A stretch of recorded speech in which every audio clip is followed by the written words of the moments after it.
Welcome to Gemara Academy. In this class, we will learn Taisus Dibra Maschel, Aval Amayla Meyud Divra Kol Pater. Let's begin. Aval Amayla Meyud Divra Kol Pater. Here in the Gemara, we presented one of the ways of understanding the machlokes between Rabbi Kiva and the Chachamim. Rabbi Kiva and the Chachamim argue in the case where an individual threw an item from one Rosh Hashanah to another Rosh Hashanah, and in between there was a Rosh Hashanah. Rabbi Kiva says that the person is chayiv, and the Chachamim say that the person is pater. So we said that one of the ways of understanding this machlokes is that they're arguing when it was thrown within 10 tvachim. And Rabbi Kiva says chayiv because Rabbi Kiva holds kluto kamisha hunchadamya.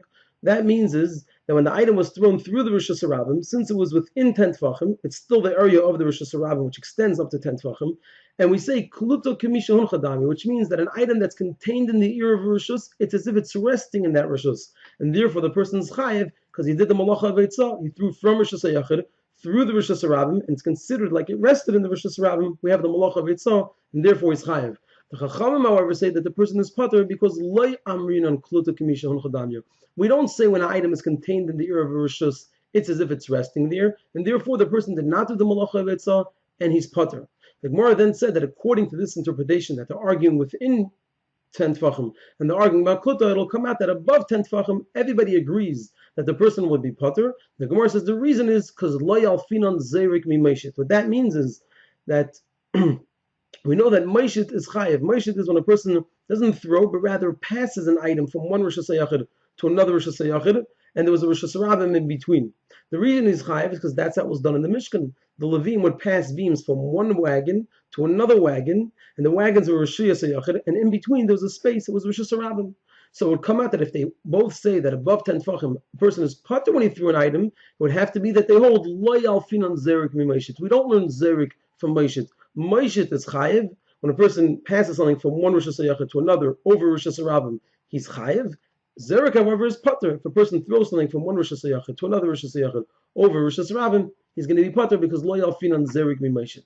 Says Tosfos here is going to see whether we can prove something from this interpretation of the Gemara. The fact that we interpreted the argument this way, does it indicate, and is it a proof for something? And Tosfos originally will say it is, and then show us why it isn't. Let's see. We could prove a little bit from here. That Moshe is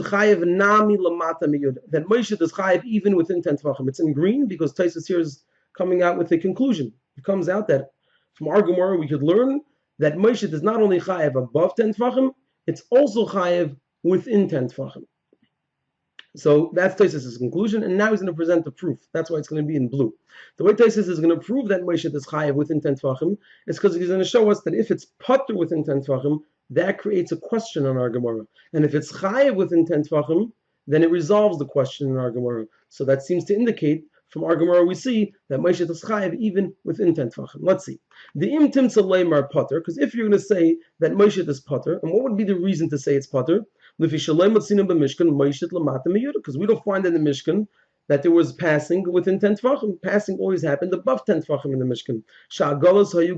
Because the wagons that they passed the items from one to the other were higher than 10 tfachim. So if we were to say that Moshe is chayav only above 10 tfachim and not within 10 tfachim, and the reason for that would be, since it was done that way in the Mishkan, it was on above 10 tfachim and not within 10 tfachim. Says Tosfos, if we were to say that im kain lema hacha, if so, we should have said over here in our Gemara, why did our Gemara say that they're arguing within 10 tfachim? However, above 10 tfachim, everybody agrees that a person is pater because we don't learn zerik from Meshit. Why didn't we say above 10 tfachim, everybody agrees he's chayev because we do learn zerik from Meshit? Why didn't our Gemara say that? Say that as the only say that as an additional interpretation. There's two ways of looking at what the din is l'mayla miyud. It could be they both say pater because we don't learn zerik from Meshit. It could be they both say chayev because we do learn zerik from Meshit.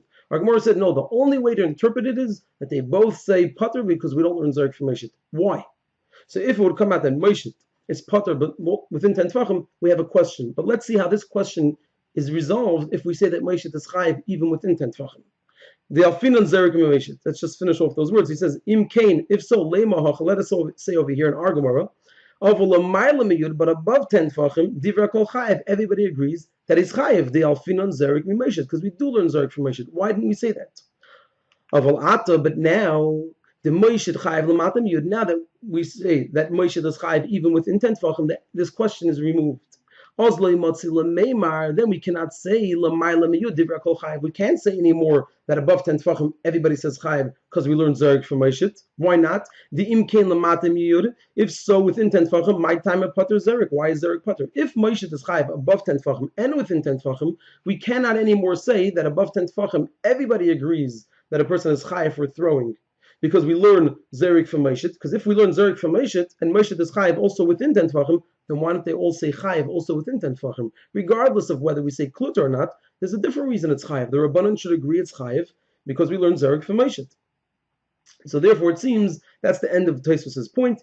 He says it seems from our Gemara that Moshe is chayiv even within 10 tefachim, not just above 10 tefachim, and his proof is because if it's only chayiv above 10 tefachim and not within 10 tefachim, there's a question in our Gemara. And if we say that it's chayiv both above and within, that question is removed. What's the question? The question is, why didn't our Gemara say that they argue within 10 tefachim and above 10 tefachim everybody agrees it's chayiv because we learn Zarek from Moshe? Why don't we give that as an interpretation?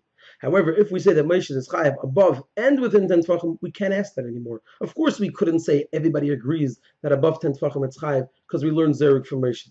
Because if we learn Zarek from Moshe, well, Moshe is chayiv also within 10 tefachim, and if we learn Zarek from Moshe, it should be chayiv according to everybody within 10 tefachim, and it's not.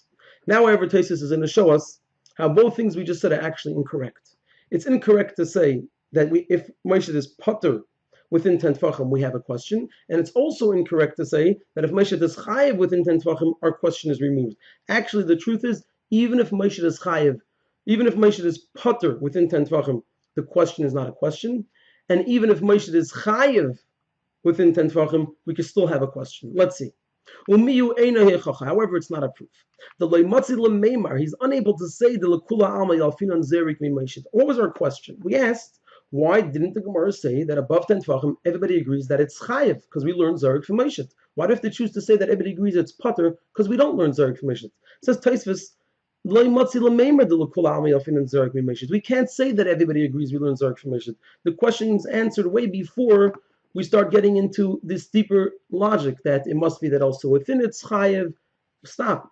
We have to stop a lot earlier and recognize we cannot say such a thing. The imkain, because if so, this that it says later on in the Mishnah on Nazirik. If two Rishuyas Hayachas were on one side and they were separated by a Rishus Rabim, Hazerik Pater, V'Moshe Chayiv. One who throws is Pater and one who passes is Chayiv, because that opinion holds Lo Yalfinan Zerik mi Moshe. We don't learn Zerik from Moshe. Moshe is Chayiv, Zerik is Pater. Alma, so we see Lo Yalfinan Zerik mi Moshe. We don't learn Zerik from Moshe. Says Tosfos, Aman Tarme. Who is going to be the author of that Mishnah? The Mishnah says clearly we don't learn Zarek from Moshe. If we're going to say over here that everybody agrees we do learn Zarek from Moshe, we have no author for that Mishnah. So it's not an option to say that above 10 tefachim everybody agrees it's chayiv because we learn Zarek from Moshe. Because we already know that everybody does not agree on this point, and there's actually an opinion that says we don't learn Zarek from Moshe, and we need an author for that opinion.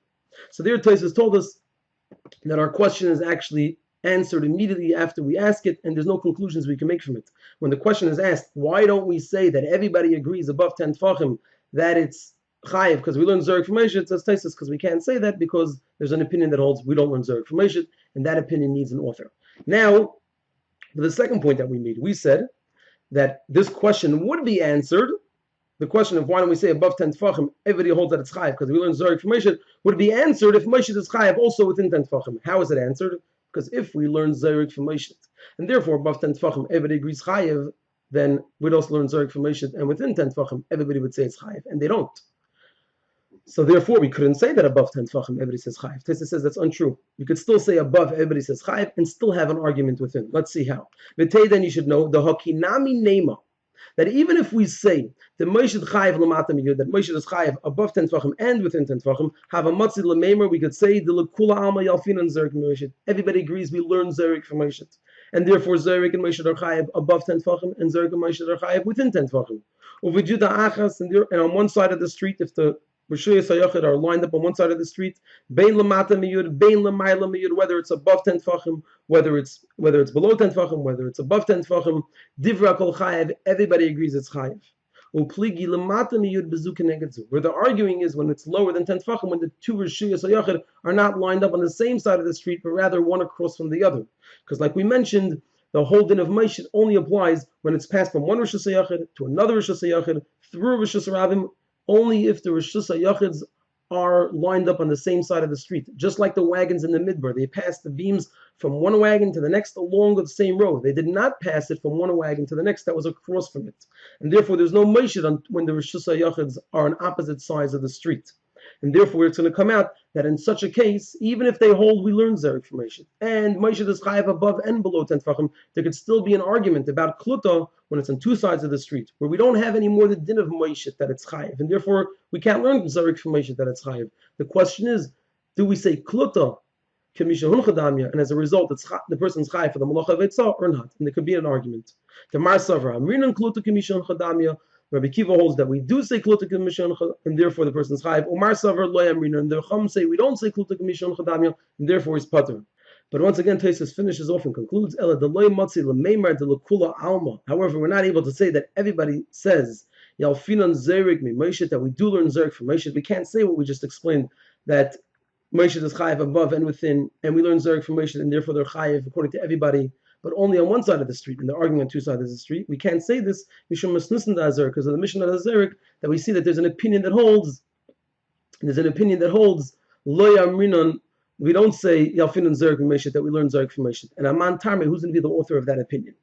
So it comes out, according to this, that even if we say that Moshe is chayav within 10 tvachim, we can still have the question, why don't we say that they're arguing within 10 tvachim about Klut on two sides of the street, but above 10 tvachim, everybody holds that it's chayav because we learn Zerik from Moshe.